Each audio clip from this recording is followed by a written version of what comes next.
April 19th, 2024. This is practice number 1 with the video feedback device new build. Starting simple, the Sony a7S III pointed at the Panasonic HD monitor, a delicate interplay in an attempt to coax intricate patterns out of the infinite and possibly reveal some of the secrets of the universe.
video feedback device has reached its final iteration. I've said that before, but I think I've achieved perfection. This will be a description of what it does and a history of its evolution. The device is constructed of maple and mahogany wood. This mahogany strip is not inlaid, but a piece of mahogany is sandwiched between two pieces of maple, and then the pieces were glued together. To make the curved pieces, like the arch here, or the arms that hold the viewing monitors, these sandwiches of maple and mahogany were cut out using a CNC router. That's computer numerical control, and this technology has been around since the 50s. The legs are also a maple mahogany sandwich, glued together, then cut with this fancy miter gauge to get the angles just right. And the 4x4s were also made by gluing pieces of maple together. All the wood was bought rough cut, which is a much cheaper way to go, and then put through the jointer and the planer. A non-computer controlled router was used to make the dovetails for the box that holds the front rotating monitor. For the finish, I used shellac flakes dissolved in 190 proof food grade alcohol. Shellac comes from the little lac bug in India. They live on trees and eat the sap and secrete this sticky resin, so it's only appropriate that it goes back onto wood. It's been used as a finish for thousands of years and is also used in the candy industry as a coating. It's completely edible, so feel free to lick the device all you want without worrying about toxic chemicals. It's been 1 year since I first started this maple mahogany build of the device, and originally I had wooden dowels going through aluminum tubes. This was an aesthetic improvement over the wooden dowels going through PVC tubing of the previous iterations, but I was never satisfied with the ease of movement of the dowels through the tubes. It just was not smooth enough and tend to be kind of sticky. It also required a lot of lubrication, which could get gooey and gloopy and pretty messy. Recently I replaced the wooden dowels with these hardened anodized aluminum shafts, and I was using these iGlide plastic bearings. There was a huge improvement from before. The movement was just so much smoother, but it wasn't perfect. From a standstill, there was a little bit of a stick to get it moving, and when you're doing video feedback, that's definitely something you don't want. I knew that linear bearings with metal ball bearings would be a lot smoother, but the question was, how do you do linear motion and rotational motion at the same time with a linear bearing? Also, linear bearings can be really expensive. After a lot of experimenting, I came up with an idea, and I found someone on eBay selling a lot of 4 of them, exactly how many I needed, for just $99. These are genuine German Ninja Kugellagers. These work by recirculating metal ball bearings along a track. These kind of bearings are always in some kind of housing, but a big industrial housing like this wasn't going to work for me. Without the housing putting just the right amount of pressure around the outside of the bearing, the metal shaft can rotate within the bearing, but not in a very good way, it kind of rattles around. With the housing, the shaft moves even better back and forth than without the housing, but the shaft can no longer spin within the bearing. So how was I going to get the metal shaft to rotate and also be able to move back and forth? I came up with the idea of using a rotational bearing around the linear bearing, so the rotational bearing acts as the housing, putting just the right amount of pressure so that the shaft can't spin, but does move very smoothly back and forth. Then the linear bearing spins inside the rotational bearing. Has this ever been done before? There was a small amount of stickiness because the outer seal on the linear bearings made a bit of contact with the metal shaft. I removed these and sanded them down, put them back on, and then the sliding was amazingly smooth, and the rotation was extremely easy. In fact, too easy. Just the weight of this cable to the monitor rotated the shafts. It's nice that they spun so freely, but I would like to be able to let go of the handle and not have anything move. And that's what brings me to what transfers the linear motion of these shafts. In the original iterations of the device, I used a rubber Van de Graaff generator belt to transfer the rotation, and small pieces of PVC tubing with either screws or tape on either side to catch the motion to transfer the linear motion of one rod to the other. This worked, but there was a dead zone, a bit of hesitation when you moved one rod before the other rod started moving. For this maple mahogany build of the device, I switched from the Van de Graaff belt to using these pulleys and a V-belt like you would use in your car. And I replaced the small PVC parts with these CNC cut mahogany parts with these metal pieces on both sides to catch the motion, but there was still a bit of a lag from when you moved one rod to when the other rod moved. You could reduce the lag by moving these metal parts closer into the wooden donuts here, but the more you did that, the more friction there was, making it harder and harder to turn. Now, with the aluminum shafts, I've completely removed this problem by using rotational bearings with pieces of metal between them. Now the shafts can move very freely around and still catch the movement back and forth with zero lag. I have this set up on both the front and the back of the device, and the improvement is amazing. But this brings me back to there's not enough friction, and I fixed that by putting a thicker grease into these rotational bearings.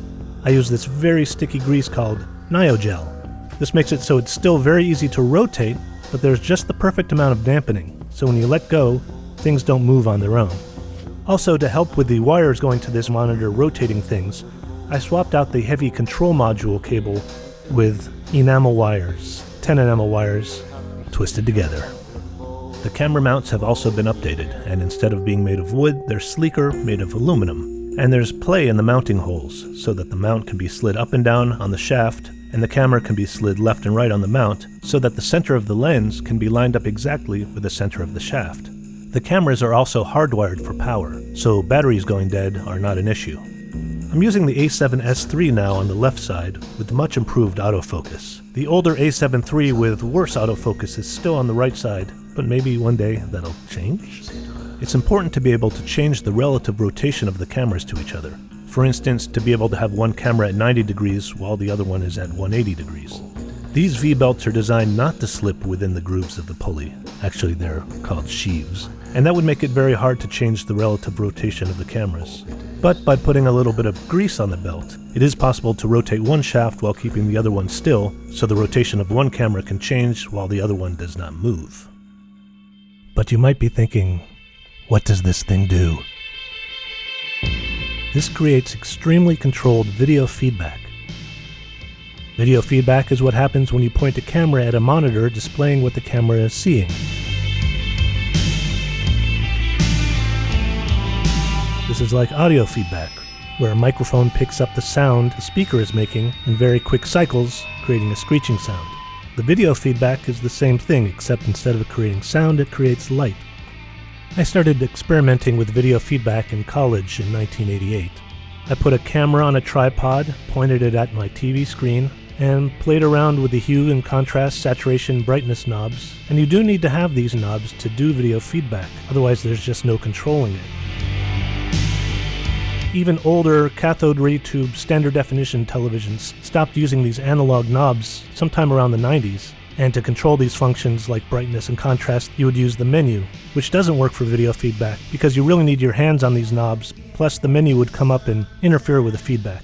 And so when I worked at a guest house in 2003 on Cape Cod, and the room I was staying in did have an old TV with these knobs, I thought I can make some video feedback. But how can I control the camera much more precisely than just putting it on a tripod? And I came up with this idea of mounting the camera on a rod going through a tube. But I always thought it would be great to have the knobs up front where you can move the camera and also control the knobs at the same time. And years later I wanted to do this in HD, but it's really hard to find HD screens that have analog knobs. And it wasn't until 2020 when I discovered Panasonic field monitors that I could make this project possible. These monitors were designed to be used on set during production, and when they first came out maybe a decade ago or so, they were a few $1,000s. But now you can get them on eBay for a couple $100. And the great thing about these is they have a separate control module with these analog knobs. So all I had to do is extend the cable to bring those knobs forward so I can control them as I move the camera. I also wanted to not just make video feedback, but make video feedback fractals. And I knew you could do this using a mirror in front of the screen, but I thought there might be a better way of doing this, and I found this post from 1997 from Peter King on Sweet and Fizzy. This uses a piece of glass at a 45-degree angle between two monitors. I used this method, and the 2020 iteration of the device has just one camera and the two HD monitors at right angles to each other with a sheet of 50/50 teleprompter glass between them.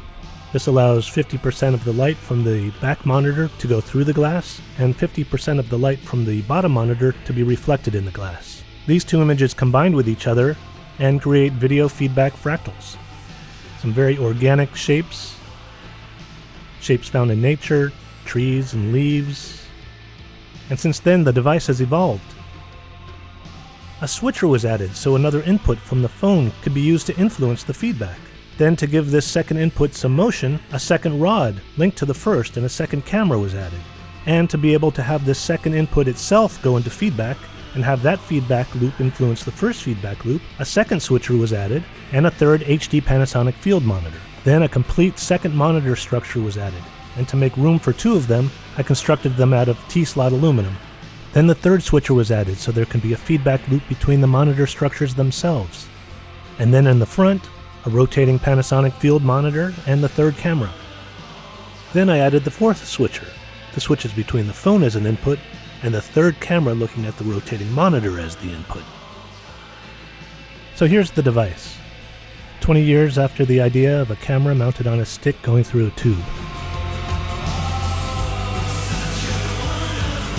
Each monitor on the top can be raised up and down, and the position of these monitors affects the patterns being made. And the lower monitors can be slid back and forth, and they can also be rotated 180 degrees. The monitor control modules are here. This is where you change the hue, brightness, saturation, and contrast for each one of the monitors. The rotating front monitor's control module is here.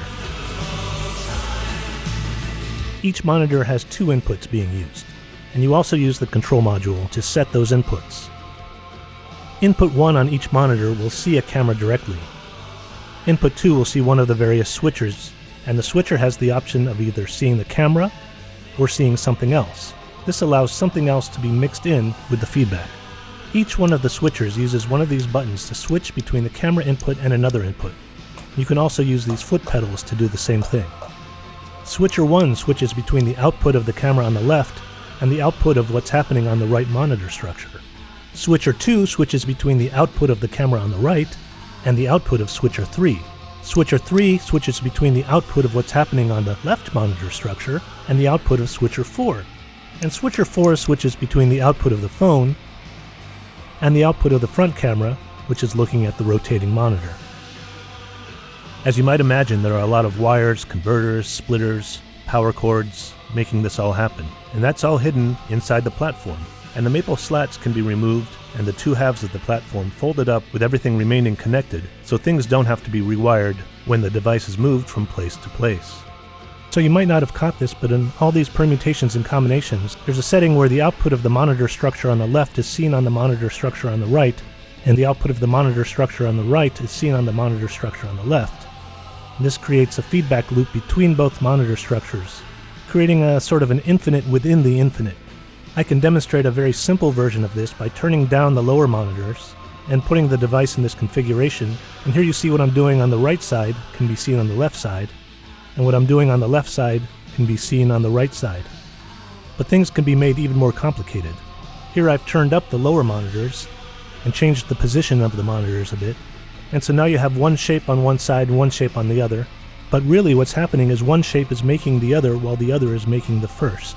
And you can see what I'm doing on one screen affects the others, and what I'm doing on the other screen affects all the others, and the other screen affects all the others, and the fourth screen also affects all the others. So now each setting on each monitor affects everything else. This can get out of hand really quickly, but when controlled just right, some amazing and surprising things can happen.